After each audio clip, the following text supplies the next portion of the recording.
जय हिंद स्टूडेंट्स, मैं लाला जगदीश प्रसाद सरस्वती विद्या मंदिर इंटर कॉलेज मुजफ्फरनगर से डॉक्टर वंदना शर्मा, जीव विज्ञान प्रवक्ता। बच्चों, आज एक बहुत ही इंटरेस्टिंग टॉपिक हम पढ़ेंगे। जैसे कि आप सब जानते हैं कि किसी भी एक स्थान से दूसरे स्थान पर सामान पहुंचाने की आवश्यकता होती है, तो उसके लिए ट्रांसपोर्ट चाहिए। इसी तरह हमारे शरीर में भी हम सब जानते हैं जीवों का शरीर कोशिकाओं का बना हुआ है और हम सभी कोशिकाओं में जैविक क्रियाएं संपन्न होती हैं।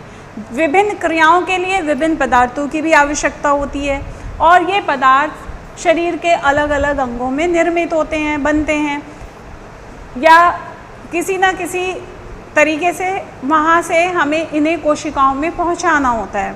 तो शरीर में भी इन पदार्थों को एक स्थान से दूसरे स्थान पर विभिन्न कोशिकाओं तक पहुंचाने के लिए, सभी कोशिकाओं में पहुंचाने के लिए ट्रांसपोर्टेशन की आवश्यकता होती है, परिवहन की आवश्यकता होती है।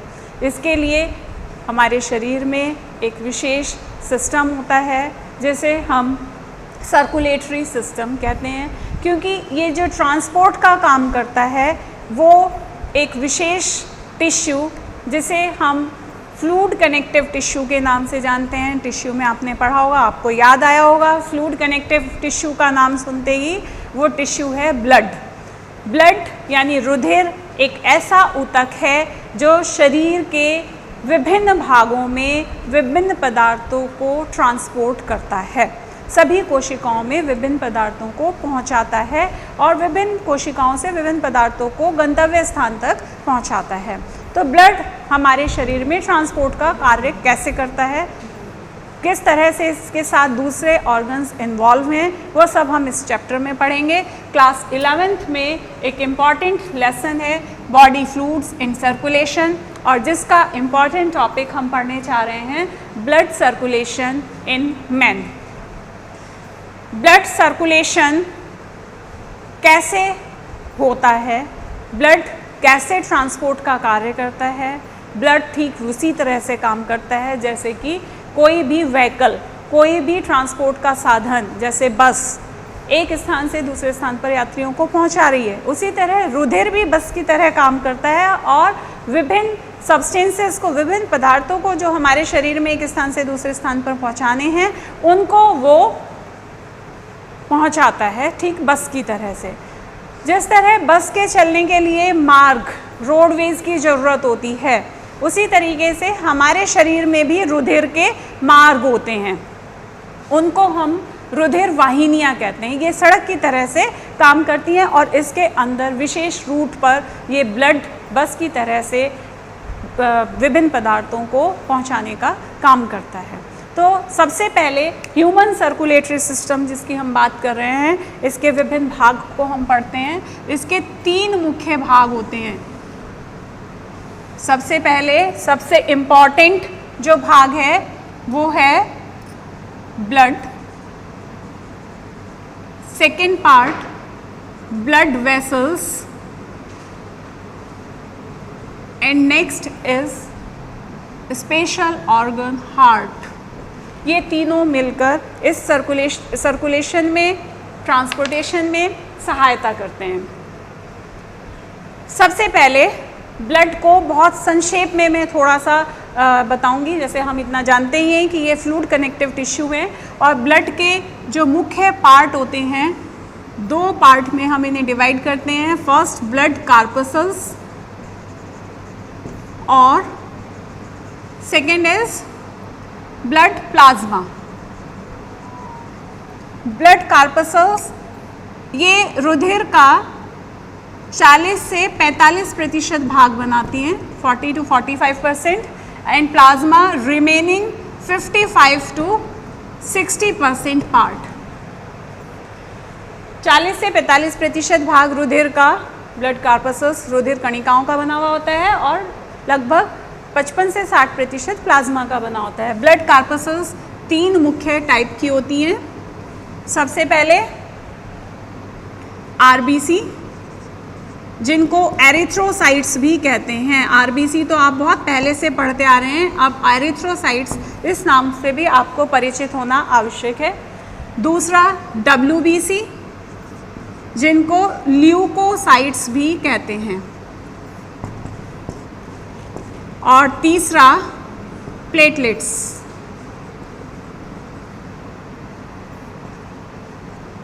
जिनको थ्रोम्बोसाइट्स कहते हैं।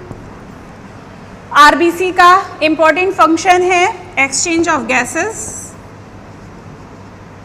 गैसियस एक्सचेंज हम इसे कह सकते हैं, एक्सचेंज ऑफ गैसेस या गैसियस एक्सचेंज। और डब्ल्यूबीसी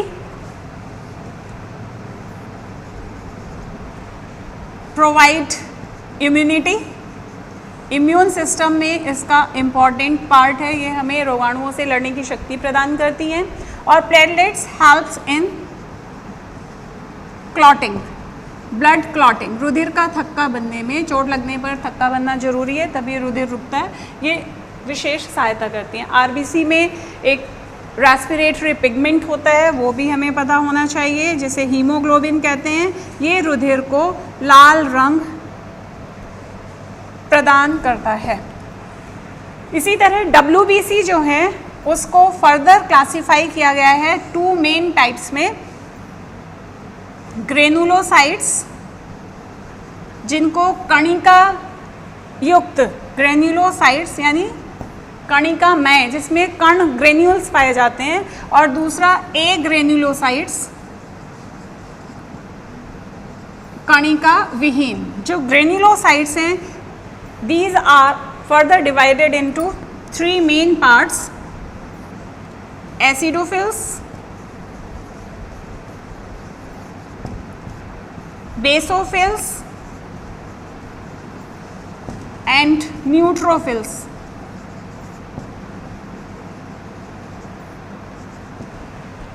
ये एसिडिक स्ट्रेन, अगर इनको अभिरंजित किया जाए तो ये एसिडिक स्ट्रेन ग्रहण करते हैं, बेसिक और ये न्यूट्रल, दोनों तरह के।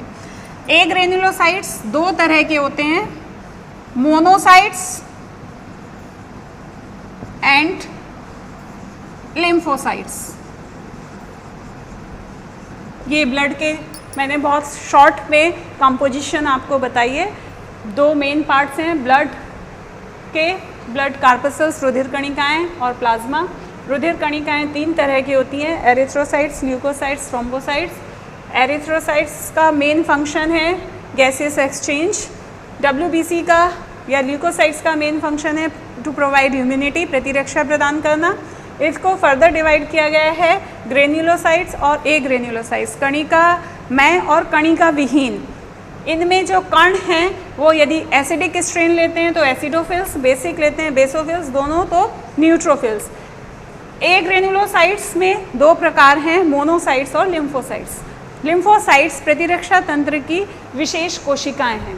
जो प्लाज्मा है, प्लाज्मा का 90% पार्ट जल का बना हुआ होता है, 90% पार्ट इसमें वाटर होता है, जिसकी वजह से ही ब्लड एक तरल संयोजी ऊतक है। जो तरलता है वो उसे इस 90% पार्ट प्लाज्मा के वाटर से ही मिलती है।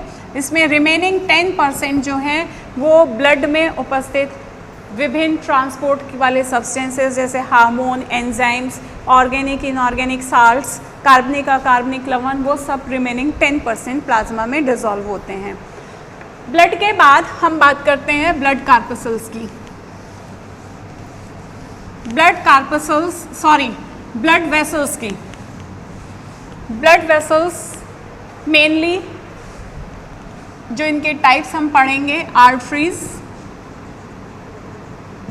धमनियाँ, वेन्स और कैपिलरीज, ब्लड कैपिलरीज। आर्टरीज जो बॉडी पार्ट से, डिफरेंट बॉडी पार्ट से ब्लड को हार्ट में लेकर जाती हैं, वो होती हैं वेन्स। और जो ब्लड को हार्ट से बॉडी पार्ट्स में लेकर जाती हैं वो होती हैं आर्टरीज। कैपिलरीज इन्हीं की बहुत महीन शाखाएं, ये फर्दर डिवाइड होकर महीन धागेनुमा शाखाओं में विभाजित हो जाती हैं, जिनको कैपिलरीज कहते हैं। अब हम एक most important part of the lesson, क्योंकि अक्सर क्वेश्चन आता है इससे रिलेटेड बहुत सारे, जो तीसरा हार्ट की मैं बात कर रही हूँ, ये इसका ब्लड सर्कुलेशन में बहुत इंपॉर्टेंट रोल है। इसके स्ट्रक्चर से संबंधित क्वेश्चन अक्सर पूछा जाता है। हृदय की संरचना, मानव हृदय की संरचना बताइए। और अगर संरचना को हम पढ़ते हैं तो इसी में से बहुत सारे मल्टीपल चॉइस क्वेश्चंस भी पूछे जा सकते हैं। चलिए तो स्टार्ट करते हैं। Structure of human heart.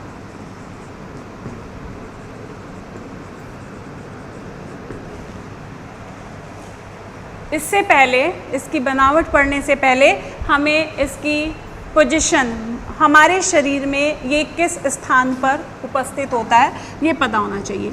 इसकी पोजीशन क्या है? यदि हम इसे, हम लोग सब जानते हैं हृदय कहाँ स्थित होता है, लेकिन यदि हम इसे शब्दों में लिखना चाहें तो हम क्या लिखेंगे? ये थोरेसिक कैविटी में, थोरेसिक कैविटी, वक्ष गुहा, जो सीने की गुहा होती है उसे वक्ष गुहा या थोरेसिक कैविटी कहते हैं। थोरेसिक कैविटी में बिटवीन बोथ द लंग्स, दोनों लंग्स के मध्य में, दोनों लंग्स के मध्य में और वेंट्रल साइड, वेंट्रल सरफेस, अधर सतह पर, हमारे सामने की सतह वेंट्रल सरफेस कहलाती है और बैक साइड डॉर्सल सरफेस कहलाती है। तो शरीर में वेंट्रल सरफेस पर दोनों लंग्स के मध्य में थोरेसिक कैविटी में हृदय उपस्थित होता है। हृदय के चारों ओर, क्योंकि ये एक बहुत डेलिकेट ऑर्गन है, जो नाजुक अंग होते हैं उनको बोनी स्केलेटन जो है सुरक्षा प्रदान करता है। तो हृदय के चारों ओर पसलियों का बना हुआ एक पिंजरा, रिब्स जिन्हें कहते हैं, और सामने की ओर स्टर्नम, अस्थि है ये भी, और पीछे की साइड में जो बैकबोन है, वर्टिब्रल कॉलम है, वो इसको सुरक्षा प्रदान करता है। पोजीशन के बाद हम बात करते हैं इसकी शेप, साइज और वेट। हार्ट जो है शेप में कोनिकल शेप होता है, शंक्वाकार होता है। एक फिस्ट के फॉर्म में, फिस्ट मतलब मुट्ठी, मुट्ठी के आकार की ये संरचना होती है, फिस्ट लाइक।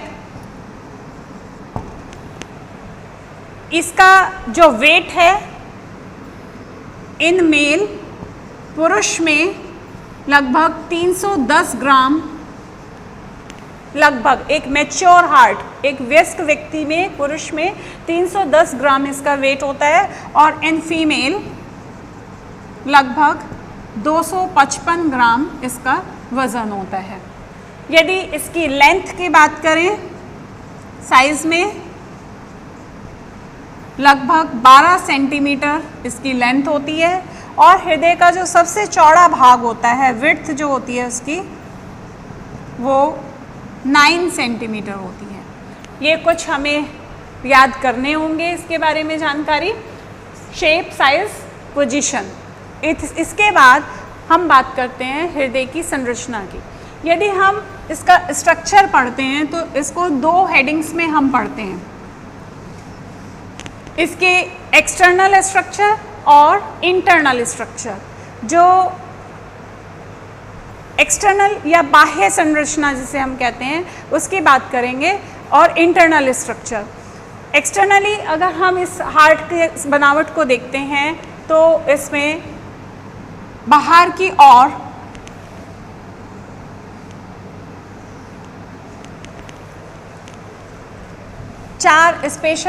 चार कक्ष स्पष्ट दिखाई देते हैं। जो ऊपर की ओर 2 छोटे कक्ष होते हैं उनको एट्रियम कहते हैं। ऊपरी हिस्सा हृदय का चौड़ा होता है और नीचे से ये पॉइंटेड होता है, और नीचे के जो कक्ष हैं उन्हें वेंट्रिकल्स कहते हैं। ये एट्रियम और वेंट्रिकल्स दोनों, एट्रियम बाहर से देखने पर एक खांच के द्वारा एक दूसरे से पृथक रहते हैं। इसे इंटर एट्रियल सल्कस कहते हैं। इंटर एट्रियल खांच, ग्रूव या सल्कस आप इसे कह सकते हैं, ग्रूव भी लिख सकते हैं। इसी तरीके से दोनों वेंट्रिकल्स के बीच में जो खांच होती है उसको इंटरवेंट्रिकुलर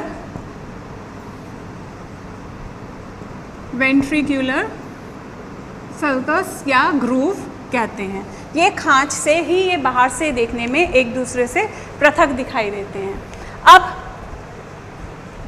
सभी ऑर्गन्स पर जैसे हमने पढ़ा कि प्रोटेक्शन के लिए एक कवरिंग होती है, उसी तरह हृदय के चारों ओर भी एक आवरण होता है जिसे पेरिकार्डियम कहते हैं।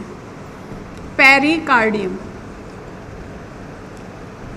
हृदय के चारों ओर का आवरण डबल लेयर्ड होता है, द्विस्तरीय आवरण होता है, और जिसके बाहरी आवरण को फाइब्रस पेरिकार्डियम कहते हैं। बाहरी आवरण फाइब्रस पेरिकार्डियम कहलाता है, और ये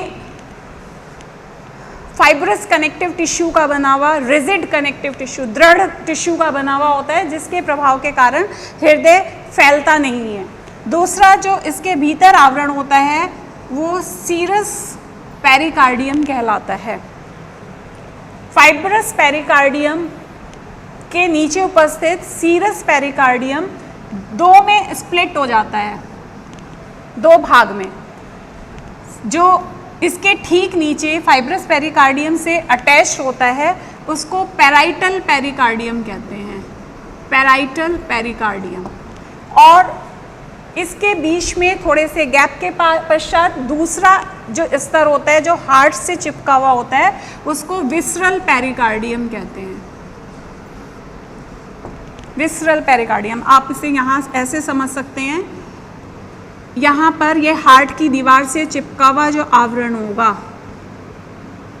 फिर इस आवरण से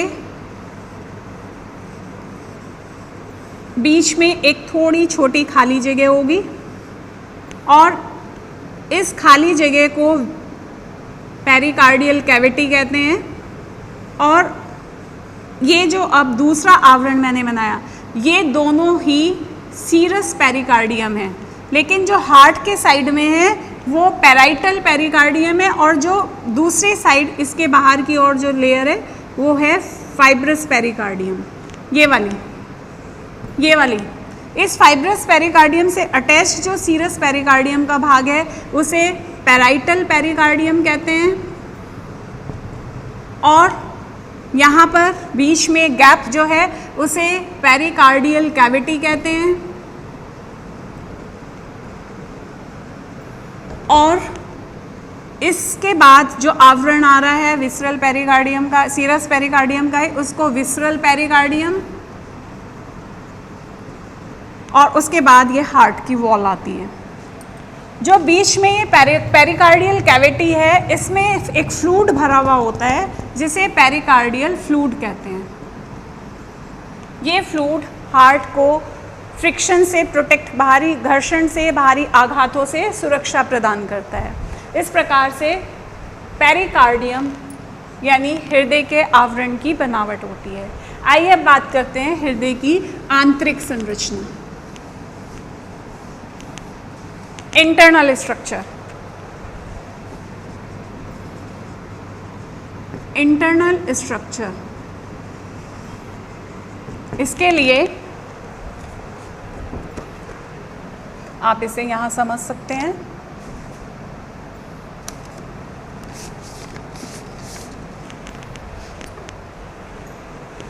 इंटरनली हृदय 4 कक्षों में, 4 स्पष्ट कक्षों में विभाजित होता है।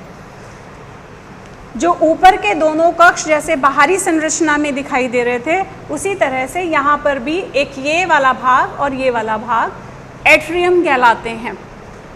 पूरा हृदय एक मस्कुलर संरचना होता है और मसल्स की बनी हुई संरचना है, और ये कार्डियक मसल्स से आपने मस्कुलर टिश्यू में पढ़ा होगा, हृदय पेशियाँ या कार्डियक मसल्स का बना हुआ होता है। और ऊपरी साइड में इसमें जो, क्योंकि ये खोखली संरचना है, ऊपरी साइड के जो दो कक्ष होते हैं उनको एट्रियम कहते हैं।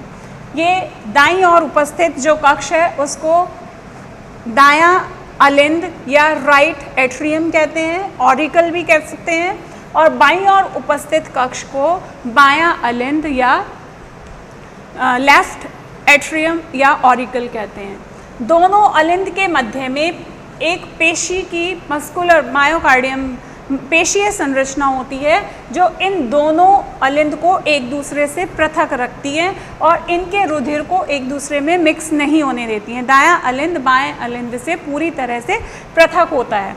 इसको हम यहाँ पर इस डायग्राम में ज़्यादा अच्छे से देख पाएंगे। हृदय की संरचना बनाने का भी एक ट्रिक हम साथ साथ सीखते जाएंगे, क्योंकि ये डायग्राम बहुत इम्पॉर्टेंट है। इसको बनाने के लिए हम सबसे पहले एक जीभ के जैसी संरचना बनाते हैं।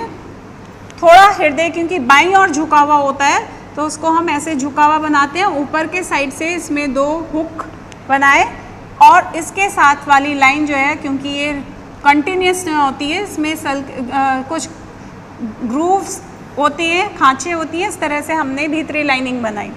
इसको अगर हम यहाँ से मिलाएं नहीं और ऐसे ही ऊपर लेके जाएं और यहाँ इसके पास जो ये हमने हुक लाइक स्ट्रक्चर बनाए थे, यहाँ पर पहुँचने पर इसमें इस तरह से पॉइंटेड नुकीली संरचना बनाई।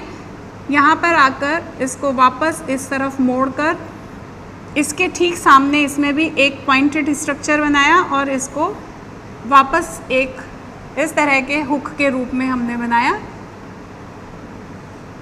और ये संरचना वापस ऊपर ले जाते हुए इस पार्टीशन को दाईं तरफ दाएं वाली लाइन और बाईं तरफ बाईं वाली लाइन को ऐसे मोड़ देते हैं। इस तरह हम इजीली इस डायग्राम को स्टेप बाय स्टेप, अगर हम यहाँ पर ऐसा बुक में बना हुआ डायग्राम देखेंगे तो समझ में नहीं आएगा कि हम इसे कहाँ से स्टार्ट करें। तो इस तरह एक पॉइंट से स्टार्ट करते हुए हम इसे बनाते हैं। इसको हमने यहाँ पर डबल किया है। ये इसकी बाहरी मस्कुलर वॉल है जिसको हम अलग दिखाने के लिए इसमें कुछ अलग कलर कर सकते हैं या इस तरह से डॉट्स लगा सकते हैं। अब ये तो डबल दिखाई दे रहा है, लेकिन इसको डबल बनाने के लिए हम यहाँ से ऐसे इसको बना देते हैं।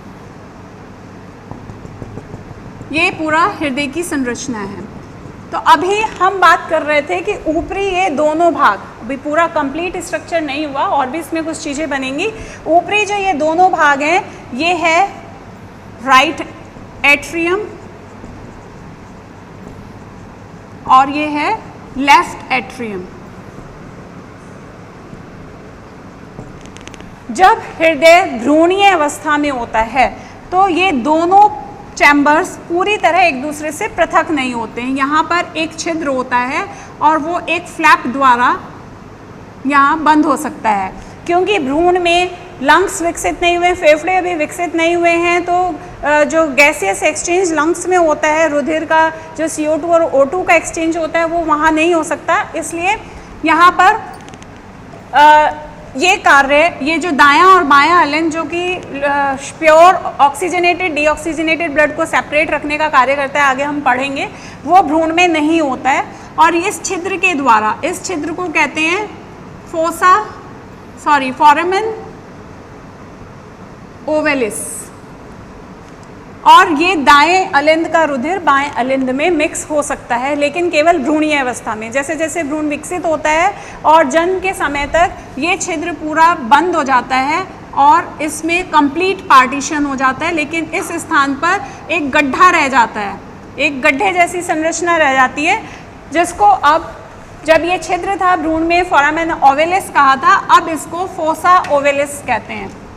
इस निशान को केवल एक निशान के रूप में, मार्क के रूप में रह जाता है।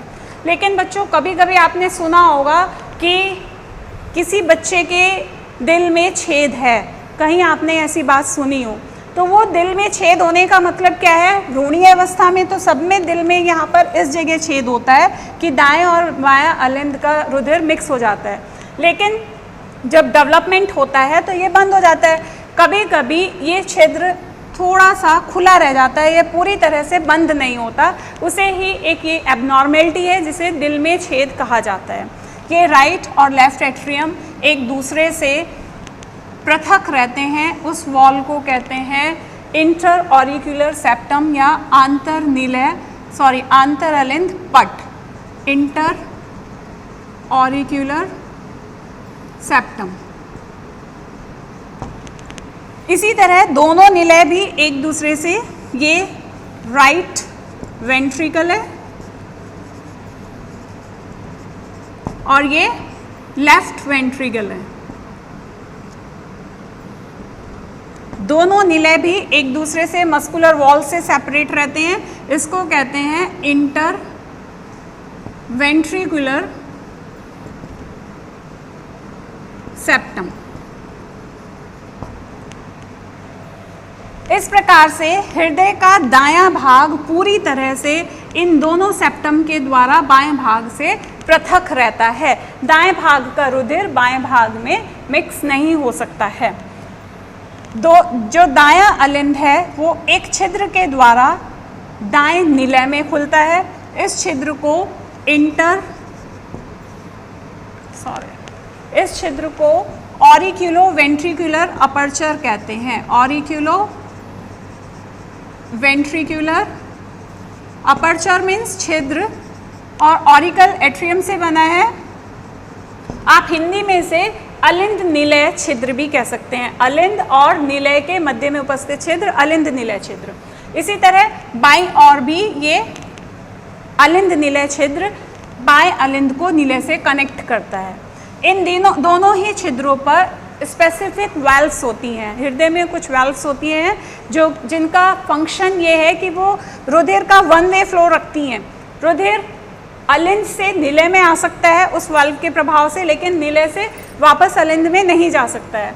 जो अलिंद निलय छिद्र दाईं ओर होता है उस पर उपस्थित कपाट को, उस पर उपस्थित वाल्व को ट्राइकस्पिड कपाट कहते हैं। ट्राई मीन्स 3 और कस्पिड मीन्स ये 3 फोल्ड्स की, 3 फ्लैप्स की बनी हुई वॉल है, इसलिए इसे ट्राइकस्पिड या त्रिवलनी कपाट कहते हैं। जो बाईं ओर जो ये छिद्र है उस पर उपस्थित कपाट को बाइकस्पिड, ये बहुत इंपॉर्टेंट क्वेश्चन है, बाइकस्पिड। कभी कभी क्वेश्चन ये पूछा जाता है ये वॉल्व हृदय के किस भाग में होती है, तो बाइकस्पिड कपाट बाईं ओर उपस्थित अलिंद निलय छिद्र पर होती है। इस कपाट को, इस वाल्व को मिट्रल वॉल्व के नाम से भी जाना जाता है। मिट्रल वॉल्व हृदय के किस भाग में है ये हमें याद रखना है। ट्राइकस्पिड कपाट दाईं ओर अलिंद निलय छिद्र पर, बाइकस्पिड कपाट जो कि 2 फोल्ड की बनी हुई होगी, 2 फ्लैप की बनी हुई होगी, वो बाईं ओर के छिद्र पर होती है। अब दोनों निलय और अलिंद के बीच ये कनेक्शन के साथ ही इनमें रुधिर कहाँ से आता है वो भी हम पढ़ेंगे। सबसे ऊपर की ओर जो दायां अलिंद होता है वहाँ पर 2 रुधिर वाहिनियाँ, क्योंकि ये रुधिर को हृदय में लेकर आ रही हैं, शरीर का सारा रुधिर दाएं अलिंद में आता है। जो ऊपरी हृदय के ऊपरी भागों से रुधिर लेकर आती हैं उसको सुपीरियर वेना केवा महाशिरा, और जो नीचे बनी है लेकिन ये भी यहीं आकर खुलती है दाएं अलिंद में पीछे से आकर, इसको इंफीरियर वेना केवा। सुपीरियर हृदय के ऊपरी भागों से रुधिर को कलेक्ट करके दाएं अलिंद में लाती है, और महाशिराएं, इसको अग्र महाशिरा और पश्च महाशिरा के नाम से भी हम जानते हैं। ये हृदय के नीचे वाले भागों से रुधिर कलेक्ट करती है। इसी तरह जो बायां अलिंद है वहाँ पर से फेफड़ों से 4 पल्मोनरी वेन्स बाएं अलिंद में आकर खुलती हैं, जो फेफड़ों से ऑक्सीजनेटेड ब्लड लेकर आती हैं, शुद्ध प्योर पल्मोनरी वेन्स। रुधिर यानी कि अलिंद में प्रवेश करता है। शरीर का समस्त रुधिर दाएं अलिंद में आता है अग्र महाशिरा और पश्चिम महाशिरा के द्वारा, और फेफड़ों से शुद्ध होने के पश्चात रुधिर बाएं अलिंद में आता है। यहाँ से रुधिर निलय में इन अलिंद निलय छिद्र से पहुँचता है। अब यहाँ पहुँचने के पश्चात जो यहाँ पर ये आप मार्ग देख रहे हैं, ये निलय इन यहाँ से पाइप के जरिए खुलते हैं, और ये वाला जो छिद्र है एक पाइप के जरिए यहाँ से इसको ओवरलैप करते हुए यहाँ पर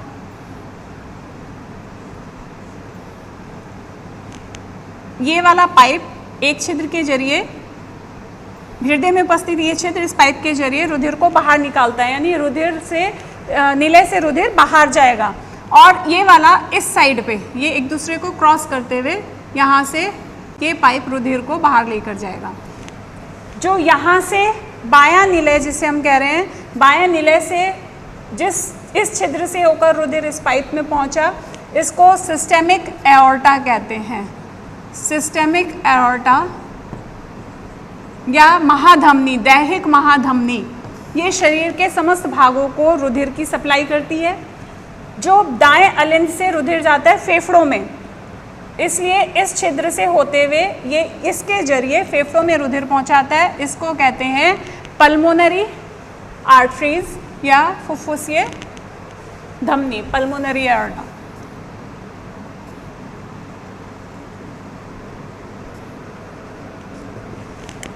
अब अगर हम इन पेशियों की बात करें, हृदय में जब अलिंद में रुधिर आता है तो इतने प्रेशर से आता नहीं है, इसलिए इसकी वॉल इतनी ज़्यादा मोटी पेशियाँ नहीं होती जितनी कि निलय की होती है। निलय की भी विशेष रूप से, क्योंकि बाएं निलय से शरीर के समस्त भागों को रुधिर पंप करना पड़ता है, तो यहाँ पर ज़्यादा प्रेशर की आवश्यकता होती है, इसलिए बाएं निलय की पेशियाँ बहुत अधिक मोटी होती हैं।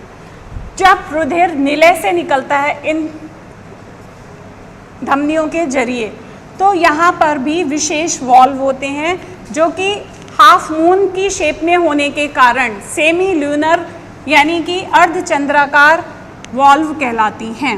ये वाली दोनों वॉल्व जो कि निलय और इन धमनियों के पल्मोनरी धमनी और दैहिक महाधमनी के मध्य में उपस्थित होती हैं, उनको सेमी ल्यूनर वॉल्व या अर्धचंद्राकार वॉल्व कहते हैं, जो कि रुधिर को निलय से इन धमनियों में जाने देता है लेकिन विपरीत दिशा में आने से रोकता है। इस प्रकार से ये हृदय की पूरी संरचना जो एक हमने अनुलंब काट में पढ़ी है, देखने में कौन कौन से उसमें वॉल्व होते हैं। दो मुख्य भाग हैं, अलिंद ऊपरी दाएं अलिंद बाएं अलिंद, नीचे वाले दायां निलय बायां निलय। दाएं अलिंद में ये विशेष जो स्ट्रक्चर है ये इन अग्र महाशिरा पश्चिम महाशिरा के खुलने वाले मार्ग हैं। यहाँ से रुधिर दाएं अलिंद में शरीर के समीप भाग में आता है, यहाँ से फेफड़ों से रुधिर पहुँचता है पल्मोनरी आर्टरीज के द्वारा, और निलय से ये रुधिर पल्मोनरी धमनी और दैहिक महाधमनी के द्वारा निकलता है। इसके अलावा यहाँ पर एक और विशेष संरचना होती है जिसे कहते हैं SA नोड। ये SA नोड जब रुधिर यहाँ आता है तो तंत्रिका आवेग को अलिंद की दीवारों में पहुँचाता है, जिससे कि अलिंद के दीवारों में संकुचन होता है, अलिंद सिकुड़ता है। यहाँ पर एक और नोड होती है जिसे कहते हैं AV नोड। ये साइनो ऑरिकुलर नोड है, ये ऑरिकुलो वेंट्रिकुलर नोड है। साइनो ऑरिकुलर नोड अलिंद के संकुचन को प्रेरित करने वाले आवेग पहुँचाती है। जब ये आवेग यहाँ दाएं अलिंद के बेस पर उपस्थित AV नोड पर पहुँचते हैं तो ये आवेग क्रिएट करती हैं, और इसके अंदर कुछ नर्व्स के फाइबर्स होते हैं जिन्हें हिज बंडल्स कहते हैं। हिज बंडल्स, ये आवेग यहाँ पर पहुँचता है और इनके जरिए ये निलय की दीवारों में इस तरह से विभाजित हो जाता है। यहाँ पर विभाजित होने के पर ये फाइबर परकिंजे फाइबर कहलाते हैं।